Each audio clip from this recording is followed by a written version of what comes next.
100년 전 밥상입니다. 질곡의 정치사에서 권력을 진 자에 따라 다르게 주목받아온 밥상. 전쟁과 산업화, 외환 위기로 이어지는 격동의 현대사에서 여인들은 밥상을 어떻게 지켜왔을까? 한식 연대기, 그 간절한 이야기를 시작합니다.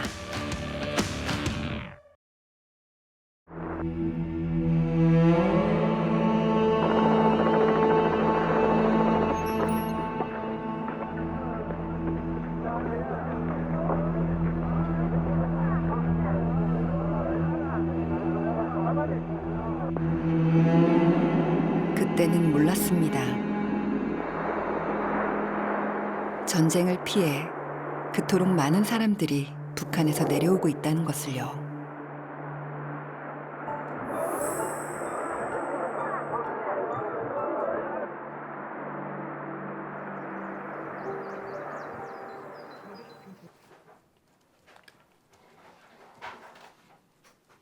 옛날에 어르신들이 기업다고 하시는 말씀이 옹기전에는 내중에 복이 많아서 잘 살기다 잘 살기다인데 정말 말이 씨가 되는가 봐요. 또 가만 이제 이 돌아보니까 장석부서 좀 오래 살고 있는 사람은 내 보이더라 말입니다. 우리 남편이 참 착했어요. 친구를 좋아라 해갖고 친구가 참 많았어요. 날 나가는 까먹어서 오이라 이래갖고 친구들 해갖고 술 한잔 먹고 그랬어요. 피라민 말을 야 안 가겠니? 뭐 어쩌게 해 가겠니? 어찌했니? 이런 말 많이 하고 경상도 사람은 말로 뭐 아내 보고 니 뭐 어쩌고 말을 턱 놓는데 그리 안 하고 뭐 당신이 어쩌고 수자 엄마 당신이 뭐 어쩌고 그런 말은 그때 당시 고등학교를 나와서 그러는지 존경을 합디다. 남편과 금슬이 좋아 딸만 7을 낳았죠. 아 예뻐.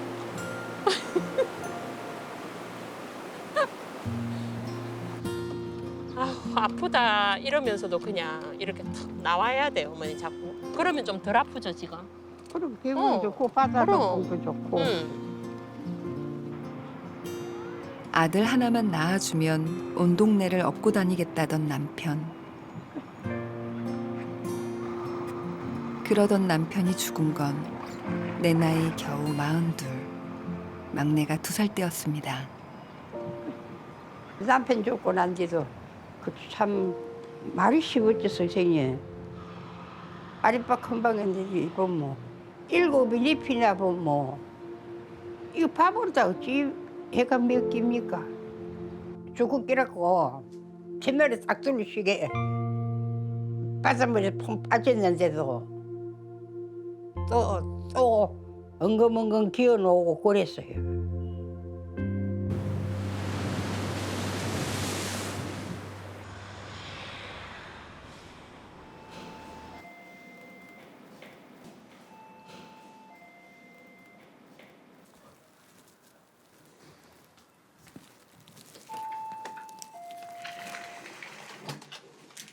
모친 이모 우리 왔어요. 이모 모친 잘 있었어요. 밥 봅시다. 오늘 하면 이리 예뻐로. 어? 아가씨 같네 아가씨. 응?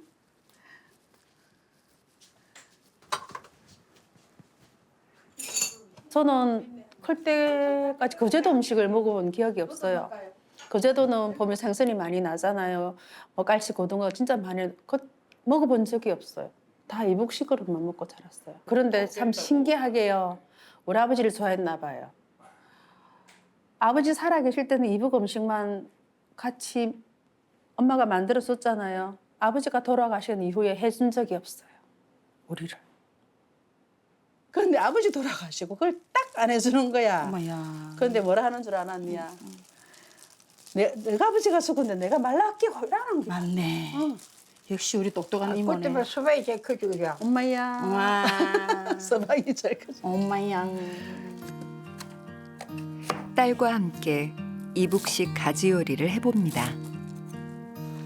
함경도에서는 가지를 세로로 잘라 고기와 채소로 속을 채우는 가지찜이 없으면 잔치를 못 치를 정도라 했지요. 까지찜 우리는 그 제도 사람 됐으로 까지로 바보에 찌든지 무치는 거 그것도 몰랐는데 이제 누구 할머니 시집을 갔어. 아는 그 까지찜이라고 까지물이라고 돼. 까지 무리. 아이고 한 사발서 지 혼자 그걸 다 먹고 아들 들어가. 그런 것도 안 상관없고 안 남가놓고 아도 안 주고 전에 그걸 아버지 혼자 다 항상 먹고. 나가보잖아. 좋다. 바닷가 마을 함흥에서는 돼지고기 대신 조개나 홍합을 넣는다고도 했습니다. 하지만 남편은 부드럽고 육즙 가득한 돼지고기 가지찜을 좋아했습니다. 함흥의 유명한 의사 집안이었다는 시댁.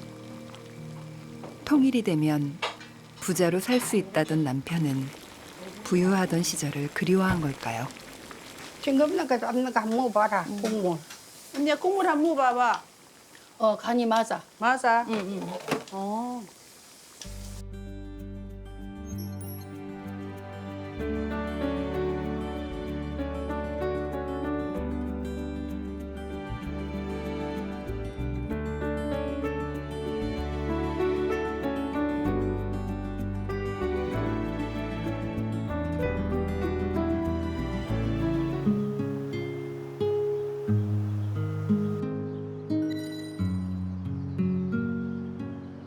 이제는 장승포 주민이 된 피란민들. 그들이 전쟁 이전 북한에서 먹던 음식이 남한 땅끝 마을에 이어지고 있습니다.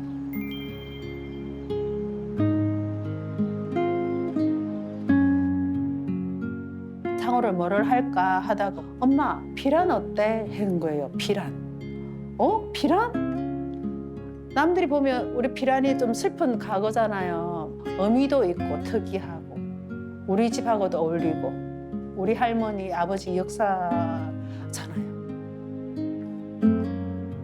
빅토리아 배를 타고 오신 분 처음 오시면 곰탕 한 그릇 우리 무료를 드리자. 우리 아버지가 생각나고 할머니가 생각나니까요. 자, 가위, 저거야 곰탕 한 개. 가위 드렸어요.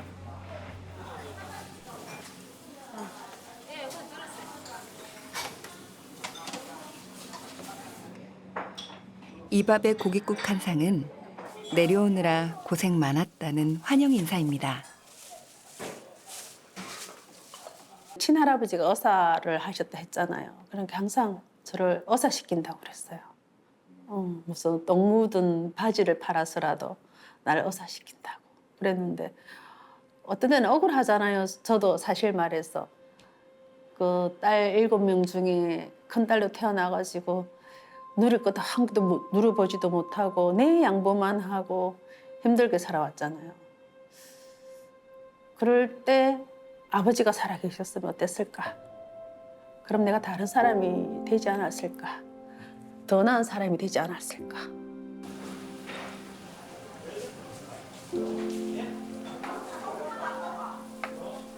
원래 곰탕집에서는 이제 피순대를 안 하잖아요.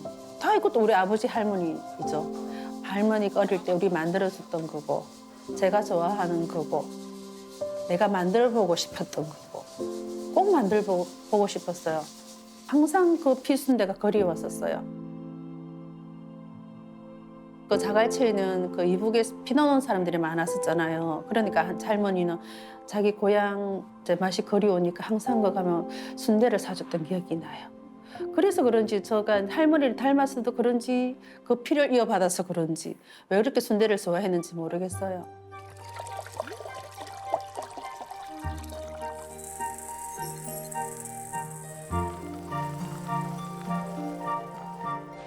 수정이는 할머니와 먹었던 그 순대를 찾고 싶다 했습니다.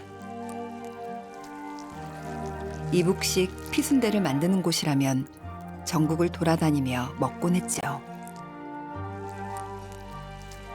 하지만 그 맛을 찾는 것이 쉽지 않았나 봅니다. 전국은 아니라도 거제도에서 제일 맛있는 피순대를 한번 만들어 보자. 그런 의미도 되죠.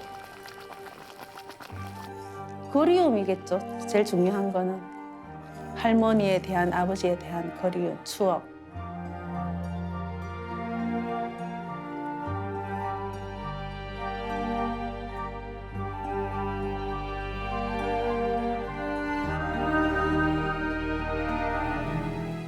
남편이 죽었을 때 수정이는 16살이었습니다. 집안일을 도맡아 하고 동생들을 챙겼죠. 수정이가 이북 음식을 찾아 헤맨 이유는 단지 맛 때문만이 아니었을 겁니다. 휠체어 타고 여기까지 왔어. 야이. 산책하고 요 가보자고. 잘했어요.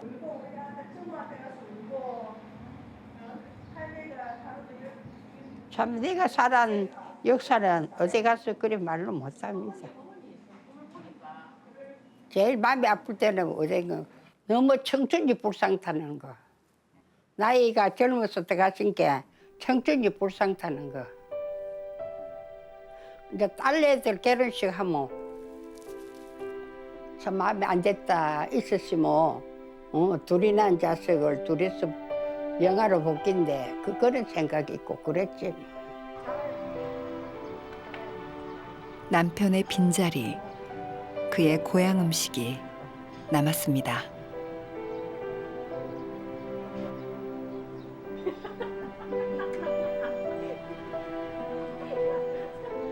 장다리 노래 듣고 봄나비 한상 팔랑팔랑 춤을 추는 봄나비 한상 신설레가 방구 듣고 할미꽃이 손질한다 예쁜 꽃에 앉아서 팔랑팔랑 춤을 추며 봄나비야.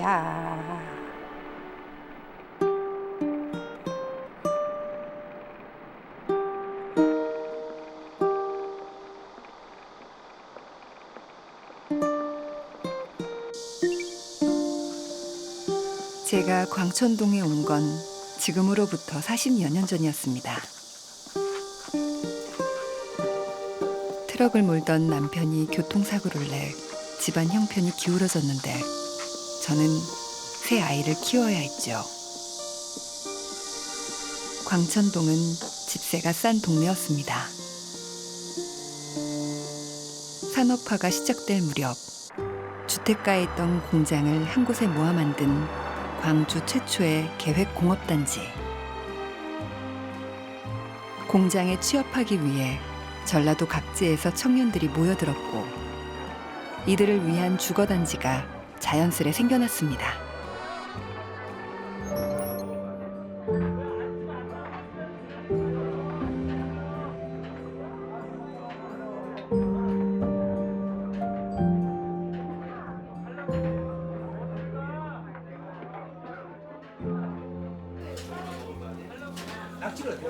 네, 잠시만요. 가난한 사람들의 동네. 많은 사람들이 떠나갔지만 저는 이곳을 떠날 수가 없습니다.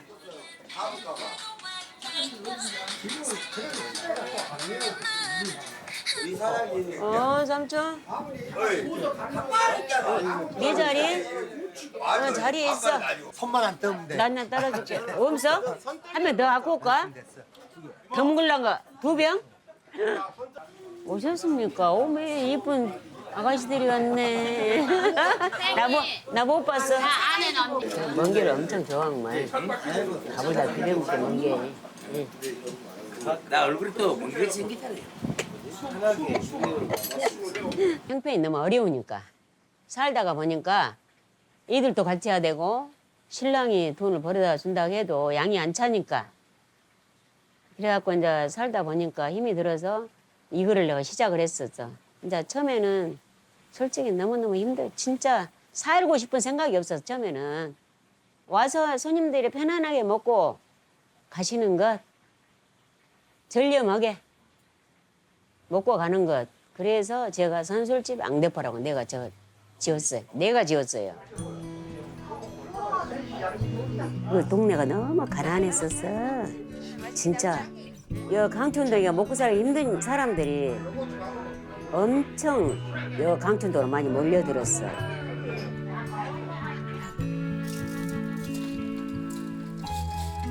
그때는 물가가 엄청 쌌었어. 물가 싸니까 그냥 막 내 손으로 해서 퍼주지. 밑반찬은 이제 내가 여름에는 보통 보면은 이 죽신나물하고 저기 머위대 그거는 하루를 안 빠지고 날마다 나가지. 그 시절 일을 마치고 온 사람들은 집밥이 먹고 싶다고 했습니다. 연포탕에 삼촌 연포탕에다가 참기름 쳐줄까? 어? 참기름? 몰라, 맛있게 줘요. 맛있게 줘. 아무튼 최고로. 최고로. 진짜 고기를 하는 대로. 제가 차린 밥상이 엄마 밥상을 닮았다고도 했습니다.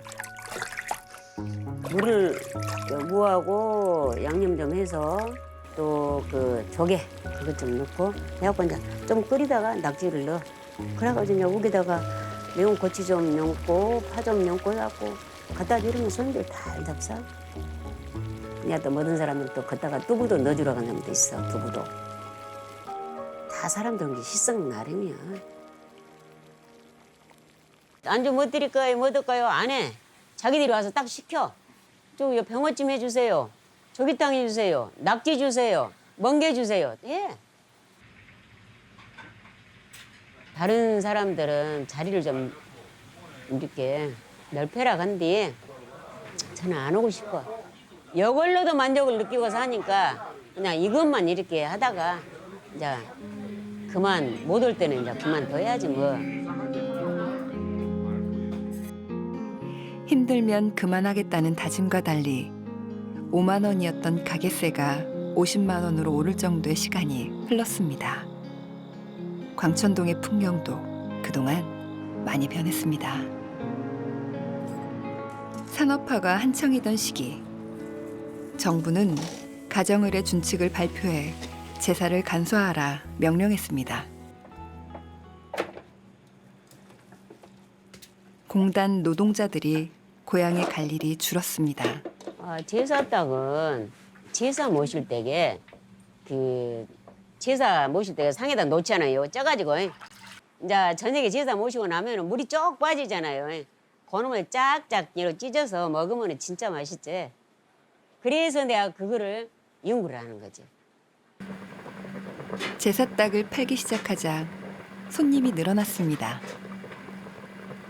비법은 아무것도 없어. 간을 할 때게 적당히 해야 돼. 또 많이 하면 안 돼. 근데 이것도 어디다 삶으냐면 많이 삶으니까 솥단지다 삶아야 돼. 압력밥솥 삶으면 저렇게 나오도 안 해요. 모양이.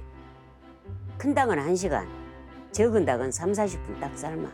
가서 보면 딱 기다려갖고 있으면 딱 그것이 딱 삶아잡고 있어. 손님들은 뜨거운 닭을 한김시켜 차게 먹는 이 간단한 음식이 고향에서 먹던 맛과 특히 닮았다 했습니다. 제사가 끝날 때까지 기다렸다가 둘러앉아 먹던 그때의 반가움이라 했죠. 이제는 공업단지도 사라지고 공장에서 일하던 이들도 은퇴하고 없지만 다들 예전처럼 둘러앉아 제사닭 한 마리를 나눠 먹습니다.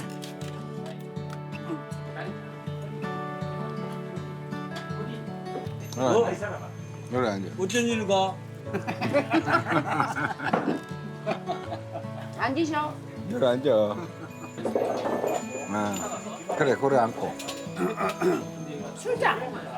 사라져야 할 거 아니냐. 이곳을 떠나지 못하는 건 가난하던 노동자들을 위해서가 아니라 저를 위해서라는 걸 압니다. 제일로 기분 좋을 때는 이제 손님들이 많이 와서 막 욱적욱적 할 때가 제일로 좋지.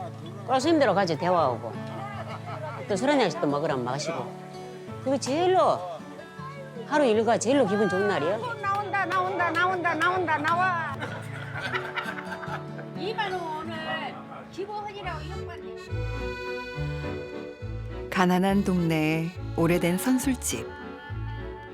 여기에는 고향을 등지고 온 노동자들의 땀과 그들에게 맛있는 위로를 차려주었다는 저의 자부심이 있습니다.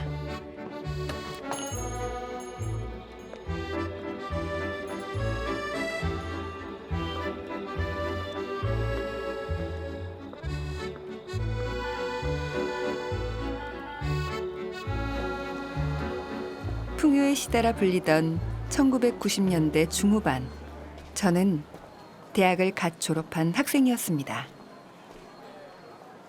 언니 오빠와 함께 충청북도 단양에서 서울로 올라왔죠. 모든 게 잘 될 것만 같던 시절. 회사에 다니며 적금을 붓고 자리를 잡아 결혼하는 평범한 꿈을 꾸었습니다. 그런데 갑자기 IMF가 터졌습니다. 우리 경제가 아직도 이렇게 어려운 이유는 지난해 12월 6일 IMF의 구제 금융을 받으면서 약속한 금융 및 기업의 구조 조정 등 각종 개혁 조치들이 제대로 이루어지지 않아 우리가 기대하고 있는 외환 유입이 되지 않고 있기 때문입니다. 우리에게 필요한 외환은 절대량이 부족한 실정입니다. 경기는 좀처럼 나아지지 않았습니다.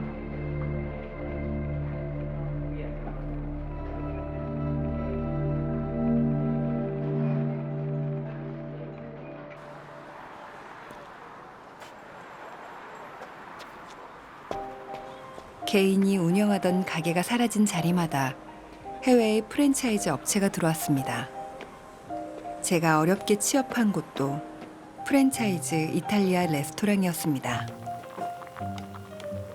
처음에는 좋았습니다. 분위기가 멋진 데다 제 손으로 특별한 날을 기념하는 사람들에게 음식을 만들어줄 수 있어 행복했습니다. 하지만 시간이 지날수록 두려움이 커졌습니다. 책임져야 하는 것도 많아졌습니다. 숨이 막혔지만 버텼습니다. 20여 년을 남들처럼 살았습니다. 그리고 저는 이제 도시를 벗어나 푸드트럭에서 떡볶이를 팝니다.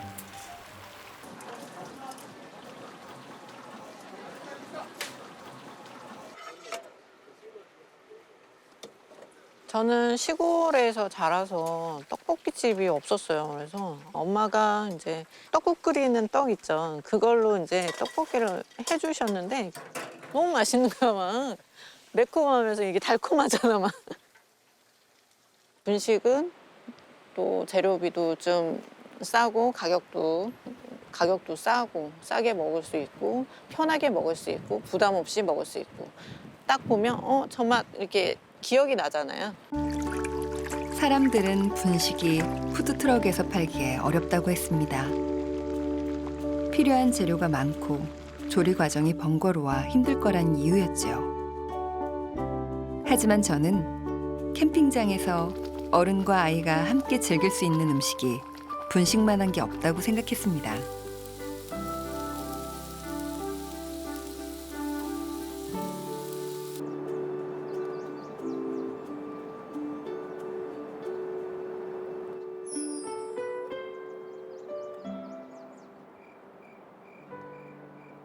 하지만 남들과 다른 삶을 사는 것은 불안을 동반하는 일입니다.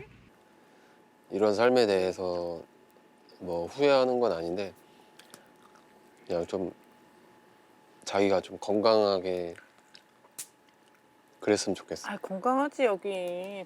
아 그렇게 고생하는 거 아닌데. 고생 안 하는 사람이 어디 있냐?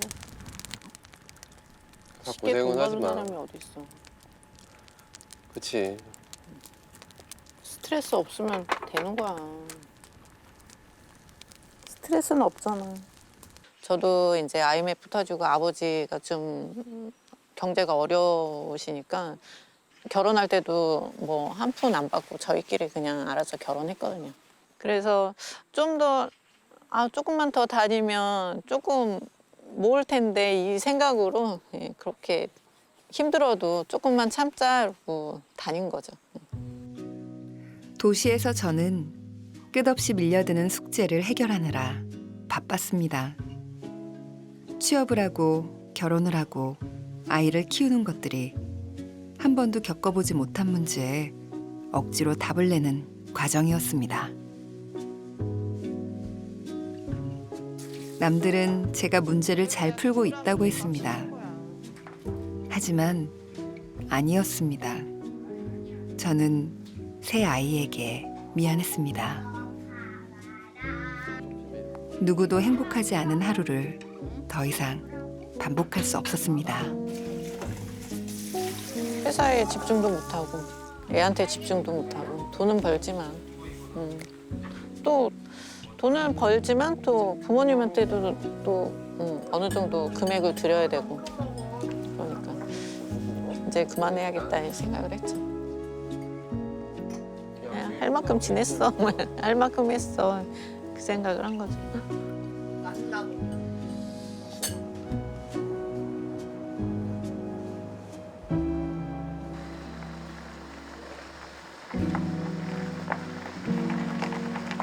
떡볶이는 제게 새로운 삶을 향한 용기였습니다. 제가 만든 음식은 우리 아이들에게 어떤 의미가 될까요?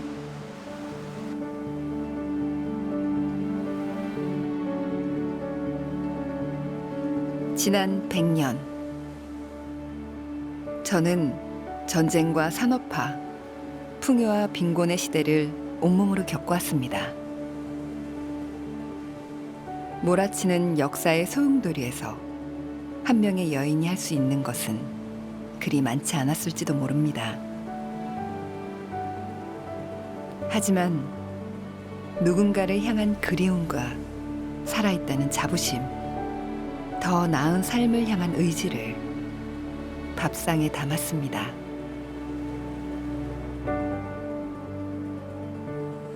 이제는 손끝에 담긴 이 마음이 다음 세대에 전해지기를, 그리하여 먼 훗날 한 여인의 삶을 담은 밥상이 의미 있었다고 이야기해 주기를 바랄 뿐입니다.